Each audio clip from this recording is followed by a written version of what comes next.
In Nigeria, at least 19 people have been killed in a string of suicide bombings.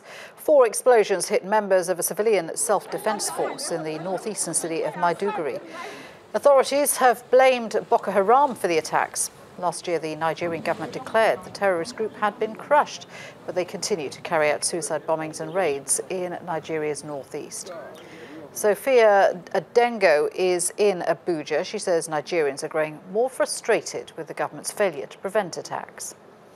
Not only the civilians, but Nigerians in general are countering the message coming out from the military that indeed Boko Haram has been defeated. I think what the finer tooth comb looking at Borno State, where the fighting has been at its most dense, is really these terror cells and these individual attacks where suicide bombers, in this case who happen to be female, infiltrate populations where persons have come to worship, or in this case where people had come to a funeral, and really detonate these bombs. And that's really the challenge that the Nigerian military is currently faced with. The Nigerian government has really doubled its efforts in Maiduguri and especially in Borno, really understanding that Boko Haram has had this movement not only from the city, the capital itself, Maiduguri, but also in the area known as the Sambisa, where a dense forested area has really been the home of Boko Haram, and really stepping up troop numbers and really also partnering with the international community in providing